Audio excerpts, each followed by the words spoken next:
El Consejo Económico y Social de la Ciudad de México, el Comité Científico para la Reconstrucción y Futuro de la Ciudad de México, la Universidad Nacional Autónoma de México, Facultad de Estudios Superiores Iztacala, presentan la capacitación en línea para profesionales de la salud mental, adopción de un modelo de planeación sistémica y o estratégica para la construcción de protocolos de reacción relacionados con el impacto emocional en la población y el estrés postraumático. Hola, yo soy Carolina Santillán Torres Torija y en este video vamos a describir el protocolo completo que forma parte del curso Protocolo de Reacción y Modelo de Intervención para la Atención de Personas después de un evento traumático como un desastre natural. Es un proyecto financiado por el Consejo Económico y Social de la Ciudad de México y realizado desde la Universidad Nacional Autónoma de México, Facultad de Estudios Superiores Iztacala. De manera general, sugerimos que este curso tendría que dotar a los estudiantes en formación y a los psicólogos egresados de un modelo de primeros auxilios psicológicos, sugiriendo que después de realizar esta primera intervención se realice un seguimiento después de un mes para intentar determinar aquellas personas que siguen teniendo síntomas de estrés agudo y podrían empezar con estrés postraumático. Aquellas personas que así lo amerite el juicio clínico deberían de recibir una evaluación completa. Ya mencionamos en un anterior video las entrevistas que sugerimos. Y si después de esta evaluación completa, ya sea después de un mes o el tiempo que casi siempre se utiliza para establecer que ya estamos hablando de estrés postraumático, que es después de los 3 meses del evento, realizar una intervención completa de 10 sesiones utilizando terapia de exposición prolongada y algunos elementos de psicoterapia cognitivo-conductual. Ya revisamos en algunos otros videos que es importante tener muy claros cuáles son los síntomas del estrés agudo, que aquí los presentamos. Y esta es la planeación o propuesta de tratamiento que nosotros estamos sugiriendo una vez realizados los primeros auxilios psicológicos y el seguimiento a un mes.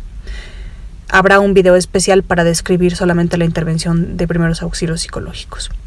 Como decíamos, en la sesión 1 sugerimos que se realice una evaluación utilizando el instrumento Mini 20. En la segunda sesión sugerimos que se expliquen los síntomas de estrés agudo, también de estrés postraumático, y si es oportuno en esa segunda sesión se explica el modelo de la terapia de exposición. En la tercera sesión realizaremos una construcción de jerarquías, que son algunos de los estímulos a los que se irá exponiendo poco a poco a la persona.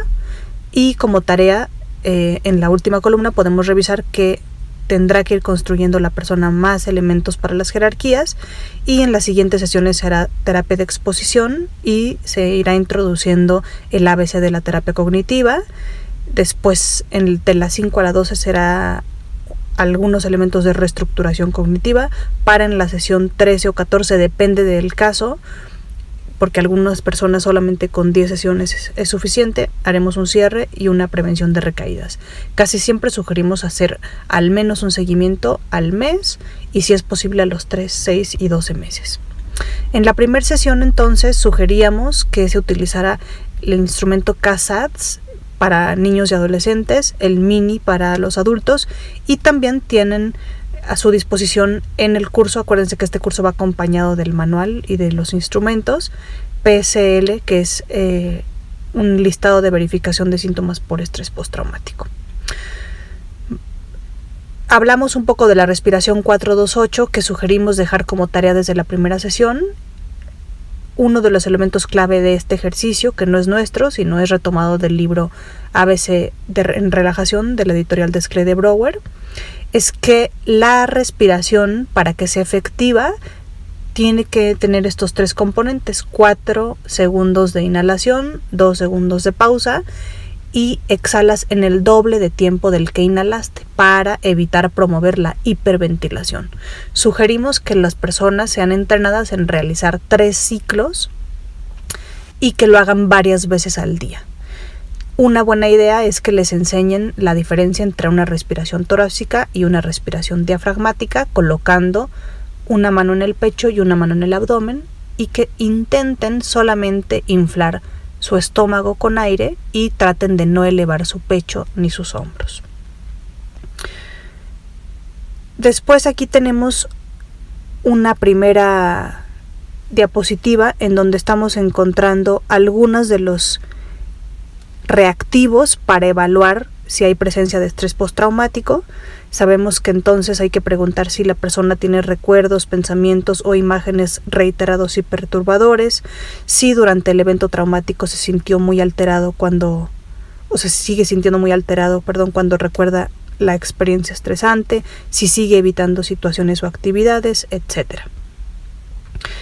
Ya revisamos en un anterior video cuáles son los criterios de estrés postraumático. En el manual es importante que le entreguen el folleto como primer tarea para que los repase y que expliquen cada uno de los criterios diagnósticos, aunque en ese momento la persona no los presente. Sabemos que muchas de las personas que llegan a la terapia pueden compartir esta información con un familiar o con un amigo que también esté presentando los síntomas. Hablamos sobre este ejercicio de la línea del tiempo, en donde estamos intentando explicarle a la persona que desde el punto de vista de la terapia cognitiva, cuando ocurre un evento traumático, sacude las creencias que tiene la persona sobre ella misma, sobre el mundo y sobre el futuro, y que muchas de las veces el evento traumático no viene solo, sino que ha habido 2 o 3 eventos altamente estresantes en los últimos meses, además de eventos altamente estresantes a lo largo de la vida que han ido construyendo creencias centrales que pueden ser muchas de las veces distorsionadas o desproporcionadas. Esta diapositiva resume la explicación del modelo de la terapia de exposición prolongada. Se puede utilizar incluso también para otros trastornos de la ansiedad y nos vamos a detener un poquito en esta imagen, que fue recuperada de la página comprareninternet.net y pueden ver en la cajita de comentarios para que la puedan revisar en el idioma original, que es en inglés. Tenemos en el eje de las X el tiempo y en el eje de las Y el nivel de ansiedad. Sabemos que cuando alguien se va a exponer a un estímulo, o en este caso a un recuerdo que le causa mucha ansiedad, la ansiedad se caracteriza por, primero que todo, tener un asunto anticipatorio.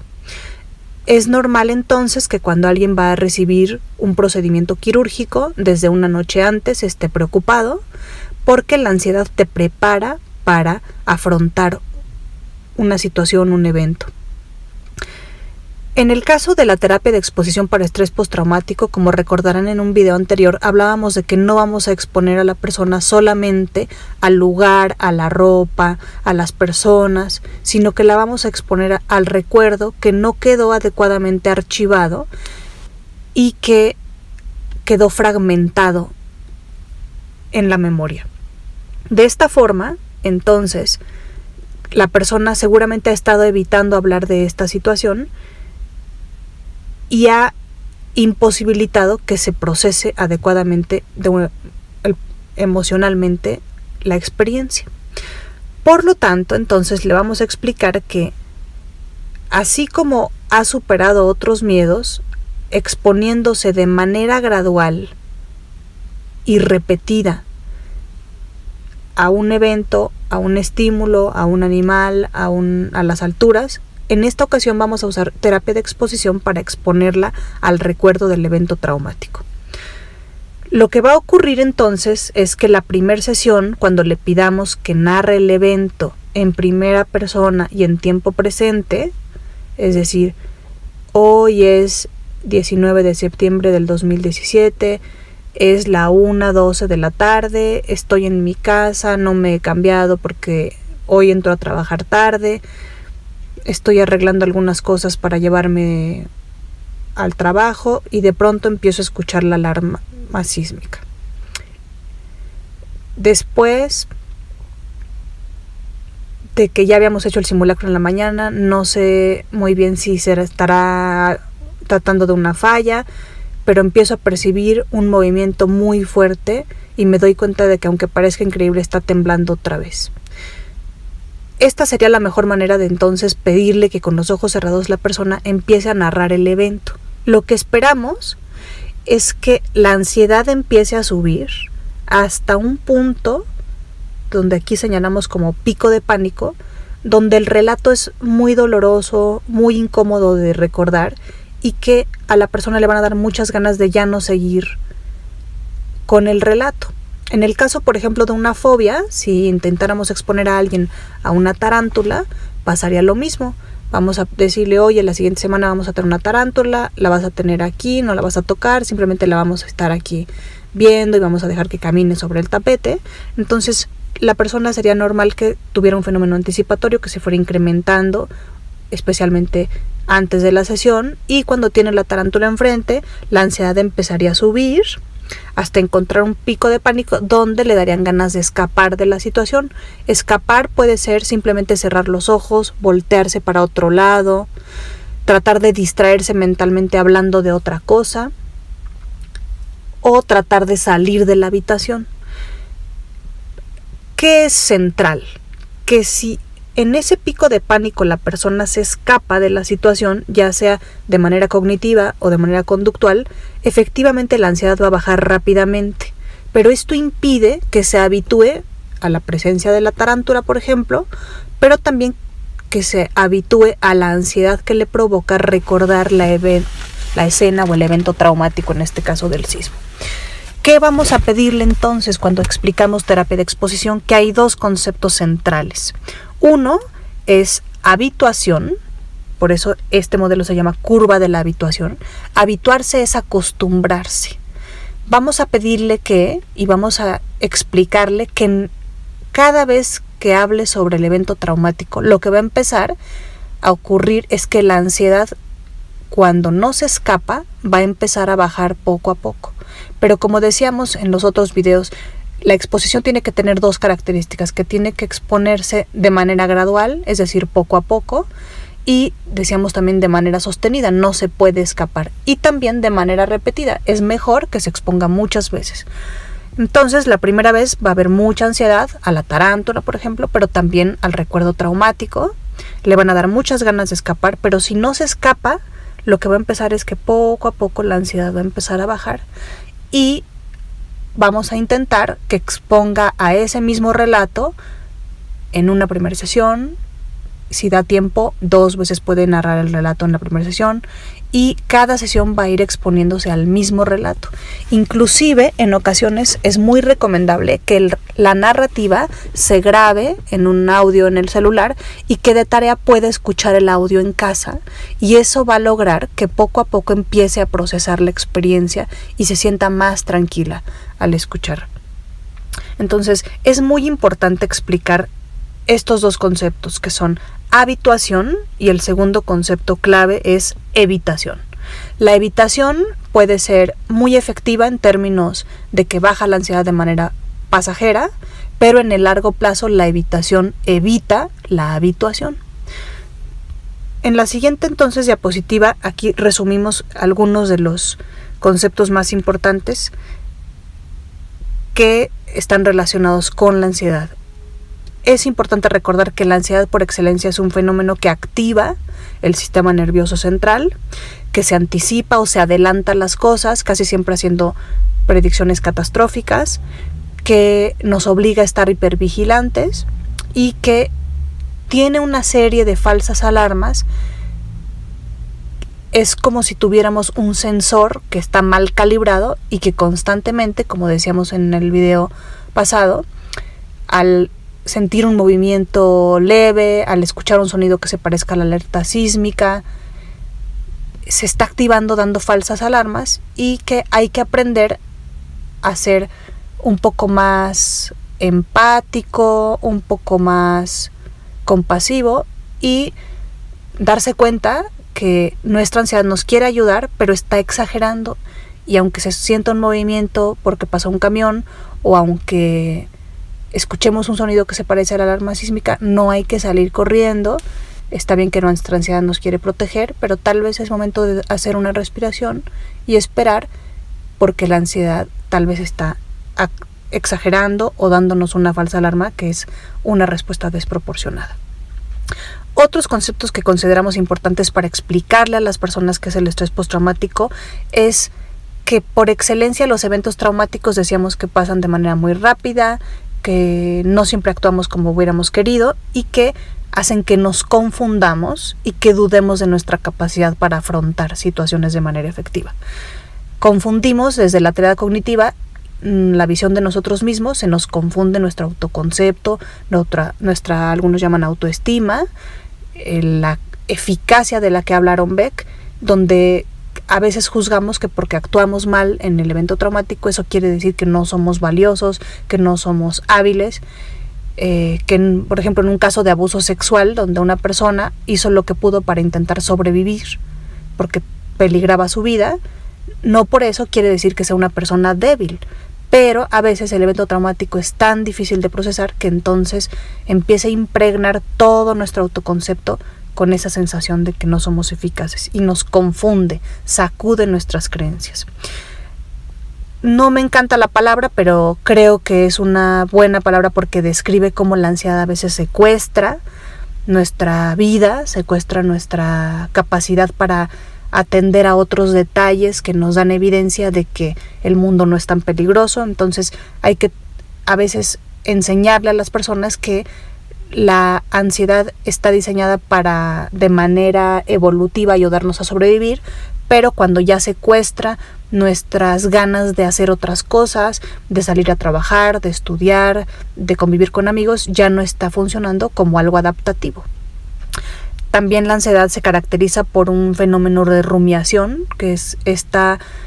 actividad cognitiva muy intensa que distrae nuestra atención, y que también la ansiedad se caracteriza por una atención selectiva a los detalles que son congruentes con un esquema central de que el mundo es peligroso, yo soy especialmente vulnerable y soy ineficaz. Entonces no veo el mundo de manera objetiva porque atiendo selectivamente a la evidencia que sostiene que en el pasado he tenido experiencias que demuestran que el mundo es peligroso, que soy especialmente vulnerable y soy menos eficaz que los demás. La ansiedad nos interrumpe, hablábamos en los criterios de intrusión, interrupción es otra palabra que podría ser útil, y que la mayoría de los trastornos relacionados con la ansiedad o el estrés son invisibles, son internalizados y eso impide que los demás se den cuenta, pero que causan mucho sufrimiento. Estas son algunas de las palabras que podrían utilizar para explicarles a las personas qué es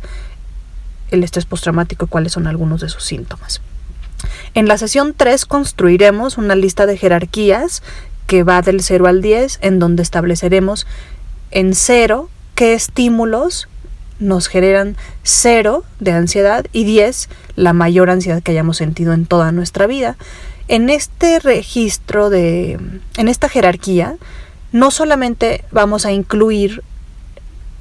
estímulos en vivo relacionados con el evento traumático, por ejemplo, pasar por el edificio, regresar al edificio a recoger mis cosas, escuchar una canción, escuchar la estación de radio que estaba escuchando en ese momento del sismo, traer la misma ropa, todos los estímulos, oler. En ese momento tal vez estaba yo cocinando una sopa de fideo y nada más oler la sopa de fideo me recuerda al sismo y nunca más quiero volver a salir de la sopa. Entonces, esta construcción de jerarquías nos va a ayudar a construir las tareas a las que vamos a ir exponiendo cada semana a nuestros usuarios o consultantes. Y también podemos establecer que dentro de la narrativa del evento traumático también hay partes de la narrativa que nos causan mayor ansiedad de recordar. Entonces, esta jerarquía puede utilizarse tanto para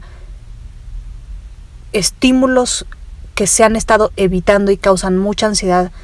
que tienen que ver con cuestiones en vivo, y también con estímulos que son difíciles de recordar, que se van a trabajar a través de la imaginación. Aquí tenemos un ejemplo de una jerarquía que va del 0 al 10, que vamos a revisar en un video más adelante. Y como habíamos dicho, la exposición en la imaginación, que es el trabajo más importante dentro de la terapia de exposición prolongada, tiene que ver con algunos pasos que vamos a revisar en un video posterior. Aquí solamente queremos dar un poco del panorama general sobre, primero, cómo le vamos a recordar por qué es importante exponerse al evento. Es importante que desde que empieza la exposición le preguntemos a la persona qué tan ansiosa se siente.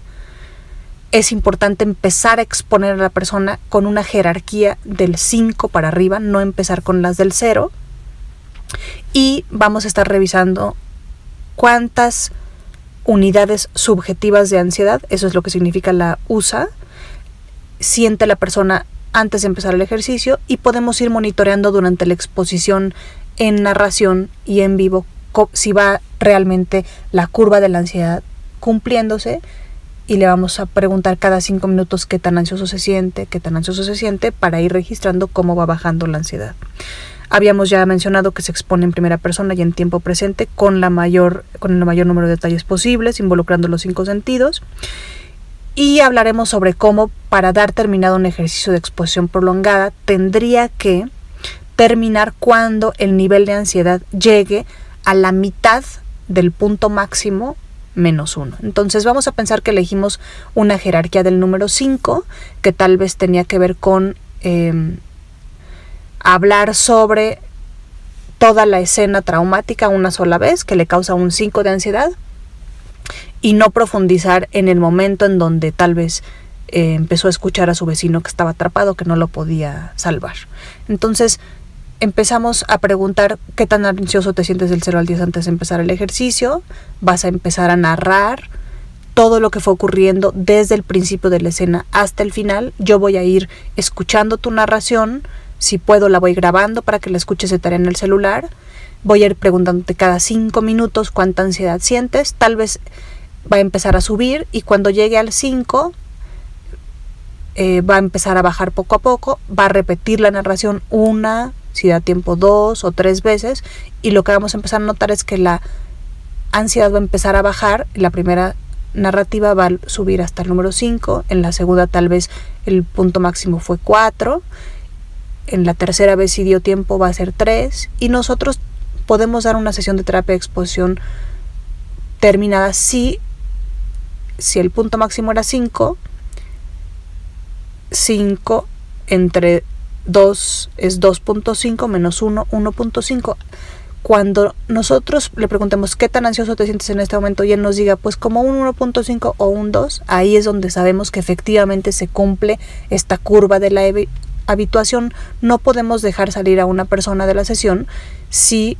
ha estado narrando el evento traumático y sigue en 5, no ha bajado ni siquiera a 4 o a 3. Al final de la narración, entonces podemos empezar a preguntarle a la persona cómo se sintió sobre narrar el evento, qué cosas empezó a recordar, y empezar a procesar la experiencia. Habrá un video posterior para eso, y dejaremos una tarea para que entonces se exponga en vivo. Puede ser que se exponga en vivo a un recuerdo, escuchando el audio, o que se exponga en vivo a un estímulo que no le genere más que un 5 de ansiedad, para ser congruentes. Se expuso en la sesión del 0 al 5 un 5, y de tarea un estímulo que solamente le cause 5 ansiedad. Puede ser nada más ver, por ejemplo, una foto en el periódico del edificio donde vivía, y que la tarea también se caracterice por exposiciones graduales, sostenidas y repetidas. Eso quiere decir que le tenemos que dejar tarea que vea la foto, y no la tiene que ver 30 segundos, tiene que quedarse viendo la foto al menos 20 o 30 minutos para que sea útil. Después hablaremos en un video posterior sobre cómo trabajaremos la técnica de reestructuración cognitiva. De manera general, hay un modelo que establece Albert Ellis que describe el A como un antecedente, el B como un pensamiento o imagen, y el C como una consecuencia que puede ser emocional, fisiológica o conductual, para después dar paso al debate socrático, que es la letra D, y una vez que se hace el debate socrático, habíamos dicho en un video anterior, se espera que haya un cambio en el pensamiento que tendrá como consecuencia un cambio en la emoción, y a este le llamaríamos efecto. Entonces, tal vez en este ejemplo se presenta que el antecedente es que viene el aniversario del temblor, el pensamiento, que es una conclusión apresurada, seguro va a volver a temblar, y eso me causa un miedo del 0 al 10, 9, una inquietud de 7, y una respuesta conductual de voy a intentar estar en la calle todo el día con mi radio prendido, y que incluye respuestas de evitación y de hipervigilancia. Aquí tenemos el formato que en otro video vamos a explicar, que sugerimos para explicar o presentarle a las consultantes cómo se configura el ABC, y la hipótesis central, recuerden, es no solamente son las cosas lo que te afecta, sino las interpretaciones que los hombres hacen de lo que les ocurre. Tenemos en esta primera presentación ejemplos de algunas distorsiones cognitivas que fueron obtenidas de un artículo que citamos en la parte inferior, en donde la investigación refiere que es muy común que las personas que han vivido un evento traumático tengan este tipo de distorsiones cognitivas. Aquí continuamos con otras distorsiones que es importante ir reestructurando una a una, y que después el consultante sea su propio terapeuta y las pueda identificar y reestructurar para lograr una modificación en el ánimo y en el afecto. Y si les parece bien, en el siguiente video profundizaremos un poco más sobre algunos elementos de la reestructuración cognitiva.